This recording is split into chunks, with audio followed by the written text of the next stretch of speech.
So we're on to the second race now in terms of the Betway weighted to win. This is the full racing. Thanks and appreciate Shailen Naidu.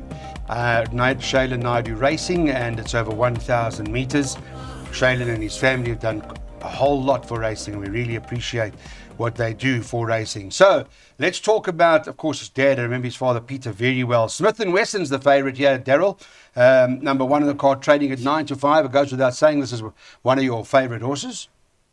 You often tip it. I mean, you like it a lot. Not on Saturday. Not Saturday, okay. You're more what? Yeah, I must say, Janssen van Vieren. Shailen's a very dedicated, hard-working trainer, Clyde. You know. And he's got Wing of Nike here, which is nice to see. Wings of Nike. I'd love him to win his own race. Yes. But I'm favouring others. Cosmic Star. He was meant to run in the same race that Rainbow Reward ran in, beyond Flower Bomb. Right? Yes. Got scratched, reason being light pulse in his left front foot. Yeah. But he's here a week later, Clyde. I've said it time and time again. Put a line through his later start. He was keen over racing. Keegan didn't want to get caught wide. Right. Back up the straight. I think he is the one to focus on. Make his danger his stable companion. I'm interested to see if they both going to line up or if one of them have just been nominated to hold up the field. Okay. What's your view? But Rainbow Reward post made an effort. It was a cracker. To Flower Ran Bomb. slightly above his rating over the course and distance. So he's a likely race 3-year-old son of Rafif. The Flower Bomb run you're talking about? Yes, yeah. Flower Bomb was well weighted on that occasion. So for me, I've gone 2 and 4. Favouring the 2. Let's see if they both take You the know what's place. interesting in the Cosmic Star, Daryl, is that horse Moon Shining Through came from Thunderstone to win. Now that's also Johan Janssen van Vieren. Yeah. To give you an idea, you know? Well, let's see what happens, Clyde. Okay. All right. Got it. Mr. Burrows is with us. Darren, let's talk about the opening leg of the bipod. What do you think we're doing here? What should we do? Sorry about that. Okay. Carry on. No problem. Carry on, Mr. Burrows. I do like Smith & Wesson quite a bit. Pity about the one draw, but then in saying that, it's only a 6-horse field, so it can move slightly over to the outside. I think his form is solid. And last time out behind Captain Bombshell, I thought that was a very strong field. The stables, well, you've got to include him in all your bets. Rainbow Reward impressed me last time out. He was flashing home late behind Flower Bomb. And I thought Flower Bomb was a good thing that day. And this was challenged close to the line. So 1 and 4 to fight it out. Cosmic Star, I would have preferred a 1,200 or 1,160. All right, so there are a couple here. From Daryl Marie's perspective in the bipod, he's going 2 and 4 by banker 9 by banker 1. Then 2 and 8, 2, 4, 5, 7, and 1, 4, 5 at the back. And for Daryl, he's spending 48 Rand. Because, by the way, Daryl was in superb form on Thursday. He was tipping them some at 20 to 1 that we're winning. Didn't bring any donuts into our studio today, which we're not going to accept. We're going to certainly sort that out in the very near future. But there's the bipod. Get it on and let's not miss it.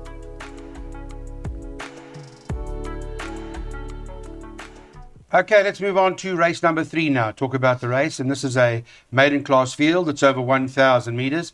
In as far as the market is concerned, for the running of the third race, number 9 Waiting for Green Light is trading at 15 to 10, top of the boards for Fabian Samanga. They had a winner on Thursday. This is a banker in your bipod, am I correct? I've taken my chances, Clyde. Because I know she's limited, she's very small, but she's very, very fit. Yeah. What's interesting, they are fitting her with blinkers, Clyde. She's going to bank that outside rail, which usually or normally is the favourable place to be. Last time out it looked like she really had the race sewn up going through the 200. She just couldn't round that effort off. So the blinkers have been fitted. Clyde, go back into her form line. I mean, she got beaten short head by Iron Sky. He's won against Sunsen. Kawilami, same thing applies. He's won against Sunsen. I think in this lineup, Clyde, excuse me, Yeah. I'll be very disappointed if she doesn't finish in the top two. Top two. And the first timer we haven't heard anything about, The Tony first Peter. timer says Speedy Jumping. might need experience, and I see it's firm in the market at 4-1, no anti-post support. So 5-1 you can get. 5-1, well, there you go. Yep. Surely at 5-1, there would have been some interest by now. Okay. Not yet. It hasn't shortened as I understand it. Mr. Burrows, are we also on waiting for green light? Wait for green light? Clyde, I've never been a fan of this filly. She goes for 800 meters and doesn't quite find a finish. Seeing that the field's not strong, I think she could finish in the first three. But White Heel's the horse to beat for me. She is returning after a short break, but her form lines are much stronger than what she faces here. She's run off Elegant Ice, the Africa House. Those sort of efforts are good enough to feature strongly here. So 9 and 10, and then don't ignore Mickey's Bomb. This filly tried a mile last time out. She went to the front and stopped dead the final 200 meters. The drop back to 1,000 is going to suit. I wouldn't ignore Mickey's Bomb in any bets. We won't leave that out because Fani Bronkhorst has been in good form. Daryl's worked out his place accumulator. He's bankering 9 in terms of the PAs, and then he's bankering 1 in the next leg of the place accumulator. That was Golden Sickle. Then he's going 2 and 8 by 2, 4, 5, 7, by 1, 4 and 5, by 1, 2 and 4, and 3 and 10 at the back. And that place accumulator for Daryl Marie works out to 144 Rand.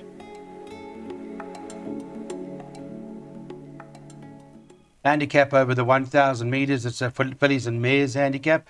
Market-wise, it's also number 1, Golden Sickle, is trading at around 22 to 10. Second choice, number 5, Insatiable, who's at 11 to 2. For Samoa, whether that runs or not, 11 to 2. And number 8 on the card, Mia Regina, is at 6 to 1. Reminder, we're doing this on the Friday morning. If you don't know by now, we do record the Friday for the weekend show. So it's, to a certain extent, a premature look at it. And obviously you need to, race time, get a whole closer look at car changes and stuff like that. I don't know much about Golden Sickle, but maybe you can give me some more info about this horse. Yeah, firstly, the updates for Samoa Clyde beats in 3.5 lengths by Back to Basics. Yeah, on Thursday. Eh? What did you think about the track? I thought it was favouring middle inside. Well, with the rail down the middle, I think jocks ultimately, they don't want to waste energy and go with horses and go to the outside if it's going to cost them a bit of ground to do so. So I suppose, and the way Gabriel Soma and his team have set it up is that they've alternatively on an alternate weekend meeting, you'll have them up the inside and you'll have them up the outside with the rail. And I think it's quite a fair idea, because that way you're not wearing out the track all of the time, where predominantly previously they would always be up the outside. Yeah. So I think that's the situation. Well, let's see if she lines up, Clyde. If you fancy her chances, there's several you have to consider here. The likes of Clean Living, Insatiable, Fennec Fox. So I'm really in the camp, or even Mia Regina. Now, I'm really in the camp of Golden Sickle. She is a 2-year-old carrying top weight, Clyde. But, have a look who she's run against. Raskova. She's run against October Morn.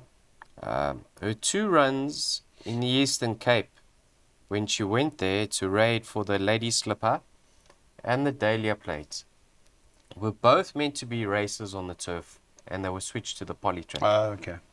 Ignore them. I don't know Justin Snaith's stats on the poly track, but please believe me, it's nowhere near as good as what they are on the Fairview turf track. She makes her debut for a new yard. It's either a case of going several over here, because on form lines, if you like Samoa, you have to go a few, or you big in the camp of Golden Sickle. I'm big in the camp of Golden Sickle. Yeah, okay. I think that's fairly understandable. Darren, would you agree with that? Clyde, I fancy Golden Sickle very strongly here. I know she's a juvenile with 60.5 kilos, but she's better than this field. She's run off Raskova, the Charleston, Luna Halo, and October Morn, who came out to win by 6 lengths in the Perfect Promise Stakes. So surely on that strong juvenile form, first run for Tony Peter, drawn towards the outside, everything in her favour, I think she'll win. Okay. Enough said from both of our gentlemen. Thank you. Darren's got his pick six. He's depending on the juvenile number one, Golden Sickle, to win. So banker that. Buy lots of horses in the second, third and fourth legs. You can scan that and comes up on your phone straight away. Then he's bankering the two, who is in the second last leg of the pick six. And for those of you who don't know who that is, well, that's Celtic Rumours. And then quite a lot of horses at the back. Spending 432 Rand for 10% or whatever you want to spend. You can spend 43 Rand 20 if you want and get 1%. It's entirely up to you. But those are his bankers and his play for the Turffontein meet on Saturday. Race 5 is the 4 Racing TV handicap. It's over 1,000 metres. Just to give an idea as to what the market looks like over here, and I'll go to Darren Burrows and talk to him about it, where it's 33 to 10 the field, Darren. And this horse number 10, Trey Amichi's top of the boards. Second choice number 2, Munchkin, is trading 7 to 2. 8, Covert Operators also 7 to 2. And 11 to 2, about 1, Black Egret. So you get 7, 8 to 1 and better about the others. From a pick 6 perspective, from what I saw, you've loaded up. Absolute field race for me, Clyde. I think that horse Iron Sky's scratched. Munchkin, now he's loaded with ability. While he's thought to be very good on his work, he's been gelded and rested, returning over 1,000 meters. If the 1,000 doesn't catch him out and he doesn't need the run, he could win. But I could touch on every runner in the race that has a realistic chance of winning, and that's the reason I played the field. Okay, fair enough. Interesting from the Munchkin formula, not a winner from that Athena handicap. Not one winner. Not one. Anyway, but maybe need the run. Although got lots of ability. Lots of ability. It's 1,000 meters, Clyde. You know, this horse, I think this race could have done him the world of good. You know, he came to the tracks with such a huge reputation. Everyone knew about him from day one. So. On debut in the soft, over the 1160, came out a bit sluggishly. At the 400, he was climbing all over them. Yes. He's 1 from 1 on a firm track. They put him away. I think we're going to see a different animal from what he's shown to date. So I know that it could be on the short side for him, but he's going to be racing fresh. All depends on how much pace he has to, how much ground he has to make up going through the 400. Because I really think he takes on some hard knockers over here, but horses that are in their place. Yeah. He could potentially be anything now that he's been gelded. Sure. So I'm really, really keen to see how he goes. He's going to be my number one pick, despite knowing his well-being and his fitness levels. The balance of the field, Covert Operator, in his penultimate start, Craig Zaki, in a interview prior to winning that race, said they're going to be trying something different with him, and he bolted home. And then, what did they do differently? I don't know. He never said. And then last time out, he just got touched off, and whatever they're doing differently, he's certainly working. Okay. So I think he's Munchkin's biggest danger. But I certainly, I'm in Darren's camp. The race doesn't stop there. But I won't be surprised to see Munchkin come home hard held. Okay, interesting.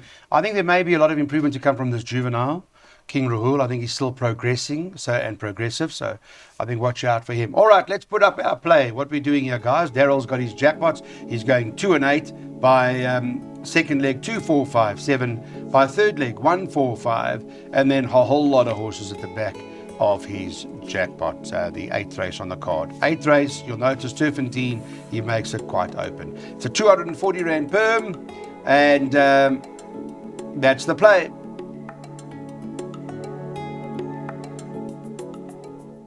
Okay, on to race number 6 we are talking about now. This is a handicap over what distance is this? It's a mile. From a market perspective, I'll give you boys an idea. I'll go to Darren Burrows about Brave Viking, who's top of the boards. And I see that price, Brave number 5, Brave Viking, up at 15 to 4, which is, what is that? Almost 4 to 1, right? 4 to Zona is 9 to 2, 7 Pragmatist with Betway is 5 to 1, and the 3 Trident King is 5 to 1. I thought Brave King, Darren, in a race like this will come to the party. Yes, Brave Viking's a massive runner here, Clyde.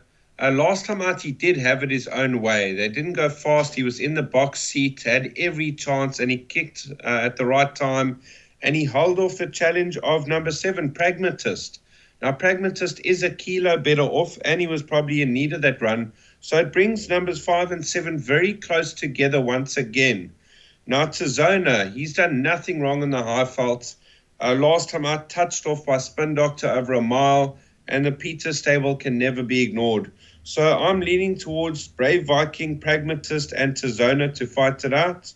There are others with small chances. I just want to, whilst you're with me, I just want to ask you, Darren, in races 7, 8, and 9, your first choice, Caliber Crest is favourite in the 7th, Celtic Rumours is favourite in the 8th, and Call Me When You Need Me is favourite in the 9th. What's your first choice? Just your first choice, 7, 8, and 9. Race 7, my first choice is Angel of War at 5-1. Okay. Race 8 is Celtic Rumours. I've banked her in all my bets in race 8. The draw is the only concern, but she's got a terrific finish. And race 9, I'm actually leaning towards the De Kock runner, See an Enemy. Okay, so we got that information from you in terms of the second jackpot opportunity, Mr. Marie. I was talking to Darren about Brave Viking, whom I thought would be the right horse in the race, but what do you think? Clyde, he's an improving 3-year-old. I'm sure Samunga is going to be very keen to get back on his back. Yeah. Because in his penultimate start, I don't think they were happy with the fact that he got boxed in a small field. I respect his chances, and because I respect his chances, I also respect Pragmatist's chances. Tizona,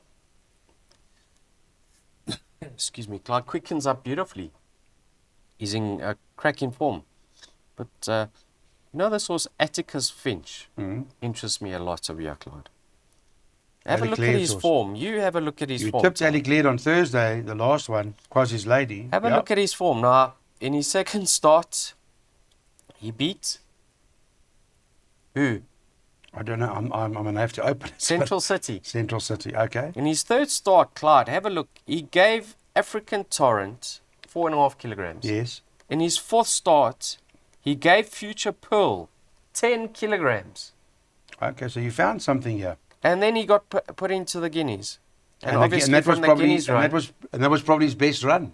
And from the Guineas, we obviously saw Anfield's Rocket win the Classic. Correct, yeah. Okay. He's been off what price for is this 5 months, Clyde. I don't know 8 what's to the 1. story with him.